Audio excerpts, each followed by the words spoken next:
Hello, hello. Bonsoir. Bon, je suis en train de faire la vidéo un soir, donc je dis bonsoir. J'aime beaucoup les paroles de Jésus. Quand je lis vraiment sur Jésus et ce qu'il a dit, en fait, je prête beaucoup d'attention. Je suis marquée par le fait que vraiment il nous prévient des choses. Il dit, il prévient aux disciples, voilà, vous aurez des tribulations, vous serez persécutés à cause de mon nom, on vous rejettera, vous serez haïs.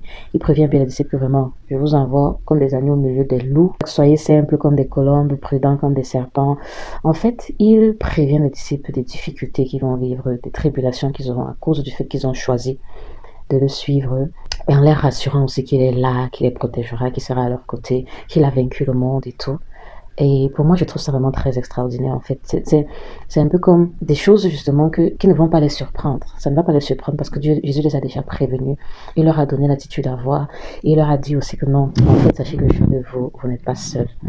Vous voyez, c'est hyper rassurant. C'est hyper rassurant quand je vois ça. Je disais dans Marc 13, là, Jésus parle justement de l'avènement du Fils de l'homme. Il raconte ce qui va se passer, les tremblements de terre, les guerres et tout. Il dit que c'est le début des douleurs. Et vers la fin du chapitre, il dit que vraiment, le Fils de l'homme viendra, il enverra ses anges pour rassembler les élus des extrémités de la terre et tout. Et on ira vers lui au ciel. Donc, en fait, il y a des choses qu'il a prévenues, qu'il a dit que ça arrivera.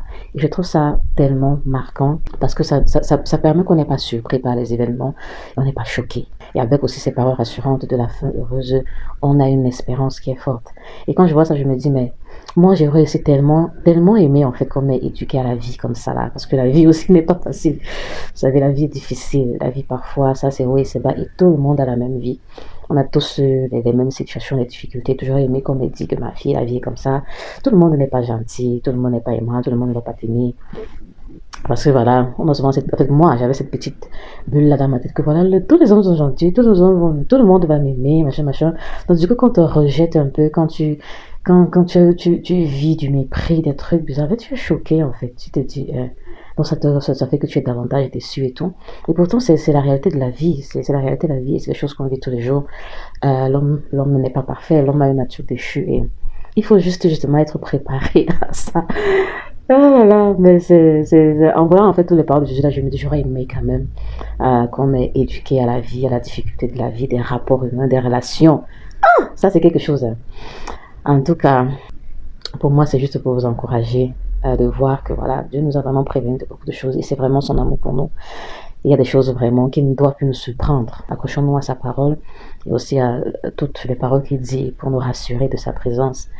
Et voilà, on pourra vivre la vie un peu plus aisément. Ça sera pas facile, mais ça sera plus aisé. On ne sera pas surpris, choqué par les événements. Mais on saura à l'avance. Et voilà, c'est un peu ça. Ciao, ciao, que Dieu vous bénisse.